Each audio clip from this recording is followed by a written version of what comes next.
Hi, we're Quaint and Curious Volumes. My name is James.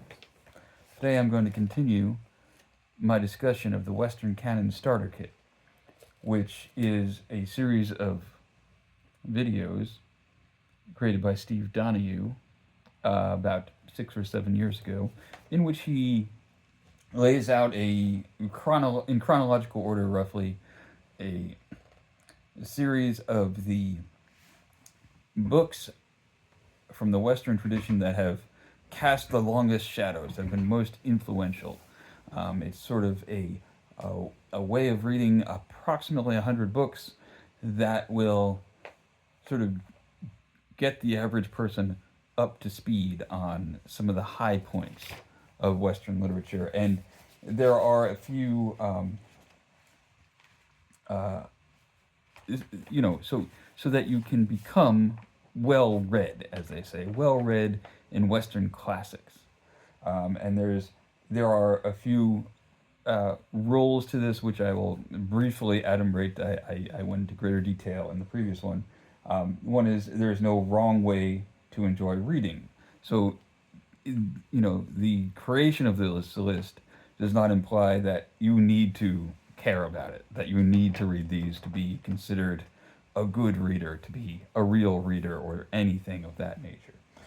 Second, there is a right way to pursue reading if you want to become well read in Western classics, and that is to go in a chronological order, because the subsequent writers are influenced by the previous writers. And number three is that we're talking about the Western canon, not an alternate canon, because, as Steve says, there isn't one. That is up for debate. But that is what this list is about.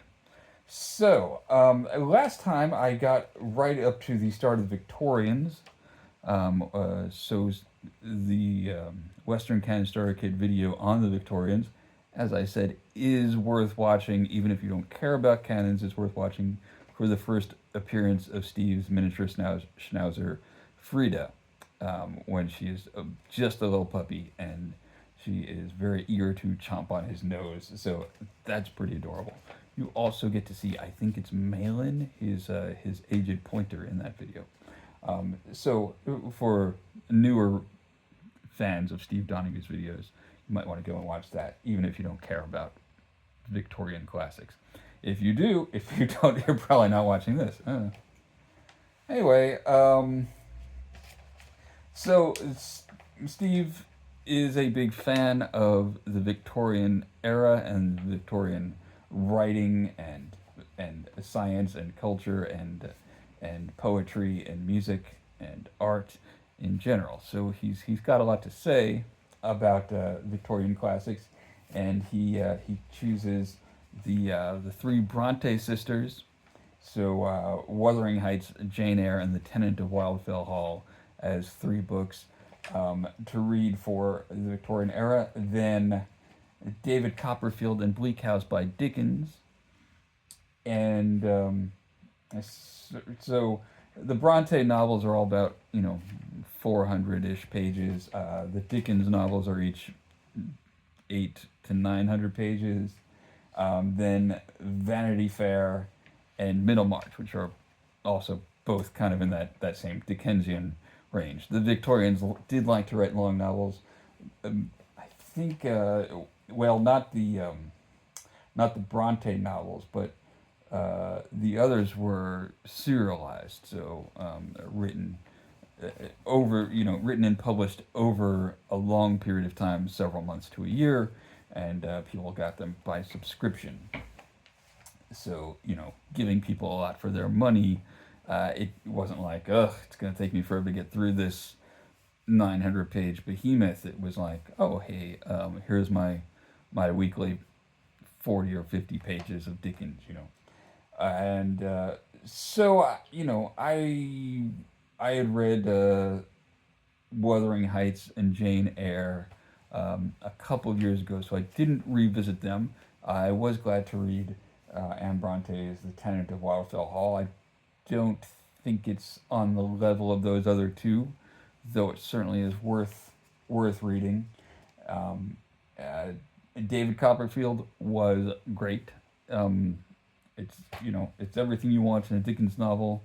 It's long. It's got humor. It's got pathos. It's got melodrama. Um, it's got all lots of different characters and eccentric people and um, you know arbitrary happenings and strange coincidences and descriptions of fantastic things. And there's a great chapter about a storm that comes in from the sea, and it's really great. The novel Bleak House is well, I believe I did a review of that last month. So if you want to see my discussion of Bleak House, you can watch that.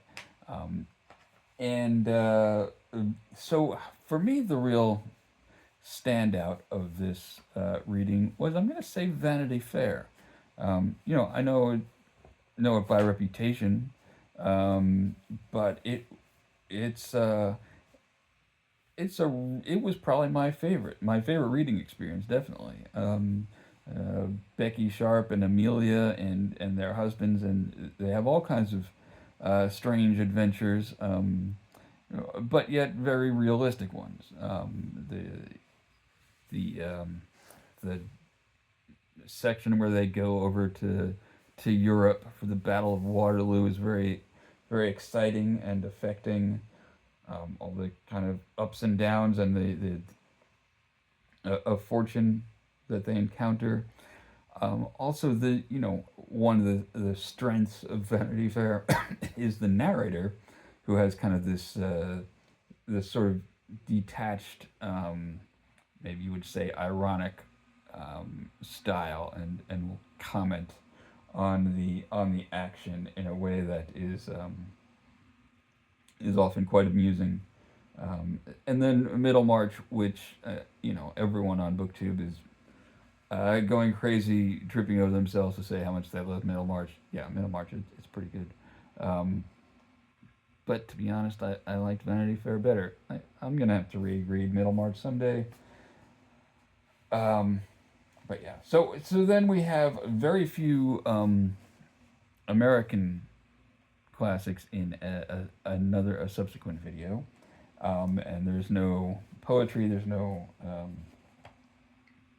nonfiction, no autobiography of Benjamin Franklin. It's just three novels from the 19th century, and of course these are the big titans, or among them. So Huckleberry Finn by Mark Twain, Moby Dick by Herman Melville, and Uncle Tom's Cabin by Harriet Beecher Stowe.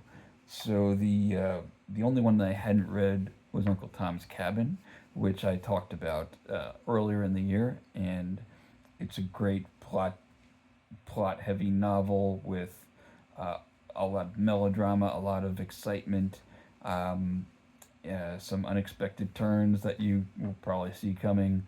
But really, if you're an American, it was overdue for me to read that one. Huckleberry Finn and Moby Dick, longtime favorites of mine. And I reread Moby Dick last year. I'm currently rereading Huckleberry Finn, and I they both kind of overflow any one or two sentence description of them. But really, I would say there's not another thing from the 19th century that is on the same level as those three books. I think Uncle Tom's Cabin, I don't know, maybe it's not read as much anymore. Huckleberry Finn, I don't know if it'll still be assigned in schools. I mean, I doubt it's assigned in any high school anymore. Um, and Moby Dick was often assigned in high schools, but doesn't belong in high schools. It's too adult a book, I think. Um, but but yeah, I don't see how you could fit a fourth novel in alongside those, that has equal weight among 19th century American classics. The only things that compare,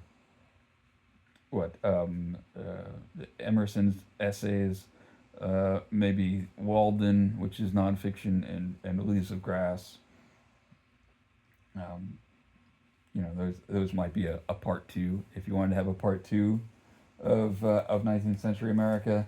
There's no Hawthorne on here, and I've recently come to find maybe I like Hawthorne because I read House of the Seven Gables last week and I loved it. So okay, I'm kind of wandering around here, but let's wrap it up with the modernist or the 20th century list, which is, he says, now Steve is not a big fan of Hemingway, but he says find 5 to 10 Hemingway stories and read them, as short stories. That will tell you if you want to read more of them. So okay, great. For this, just to play along, I've read many Hemingway stories and a handful of his novels.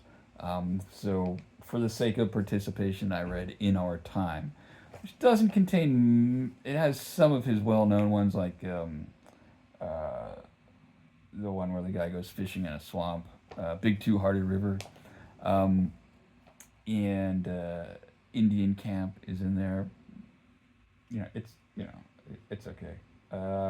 So then, Great Gatsby, of course. I mean, who does not love Great Gatsby? I suppose some people, but that is one of the novels that's going to be on the top of most lists. Then, for something more experimental, there's Mrs. Dalloway by Virginia Woolf. There is Death in Venice by Thomas Mann. And it's interesting. Death in Venice is the first piece of writing not in English since that is on this list since before Shakespeare. Right? Yeah. So the Renaissance chapter had Erasmus, Montaigne, Cervantes, Machiavelli, and since then it's been all English and then American writings in English. So Death in Venice is standing in for a lot of work, and of course it's a great and powerful 100-page novella.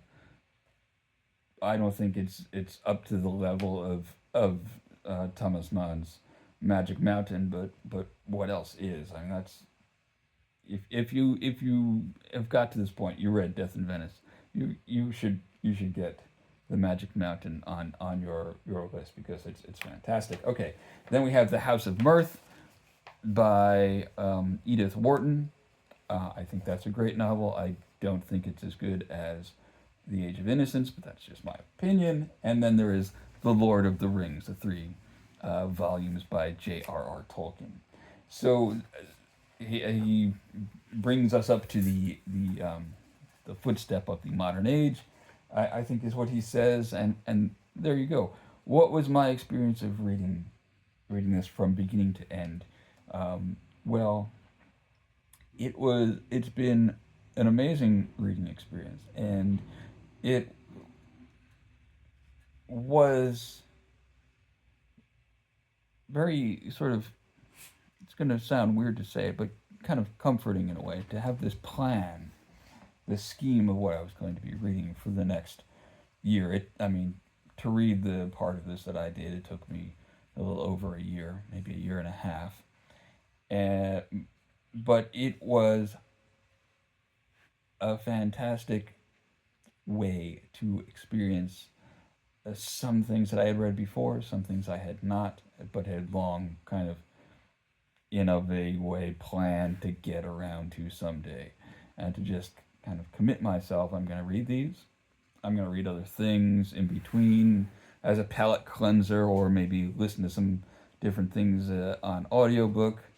But I'm going to get through these. This is going to be my main reading project. Was fantastic. Steve's choices are well considered. He's not only read these books, but he's reread them many times. So they're not lightly thrown together. And in general, so there's a lot of lists of books that you can find on the internet. Modern Library list of 100 books of the 20th century. Radcliffe Publishing has an alternate to that. There's a college board list of about 100 books for college bound students, which probably most college graduates haven't read. Probably most college professors haven't read everything on that list of 100. But something about 100, it's um, it feels achievable, and I think it is for a lot of people. There are some folks who like to read from the 1001 collections. There's a few different books that compile 1001 books you must read before you die, or something similar. And there are some people on BookTube who are committed to that. I know Ms. Reads a Lot has a great channel, and she's reading through that. But something about 1,000 makes you more likely to skip around. You're going to spend an awful lot of time in the ancient world and then in the medieval world. It's going to be very slow going, I think, for most people at the pace that most people will read these books, especially since these are a lot of challenging works. And so I think 100 makes it more possible to do in chronological order. I don't I don't know that Steve really considered this to be 100 works, but that's what it works out to, is about 100. Um, so you can get through it in a reasonable period of time. You can go chronologically because you're not, you know, reading 50 books from the medieval era in a row. Um, and then you get to the end and you can look back and you can reflect, you can revisit these books again and again. You can start to come up with your own thoughts on what might be in a part two. Yes, Louise.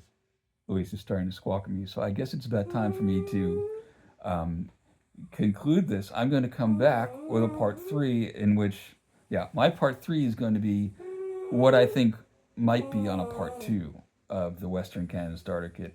Is something people ask Steve about sometimes, and he says, "Yeah, I'm going to get to that." He never does. I'm going to do it. I'm going to do it. Okay. Thanks for watching. Bye.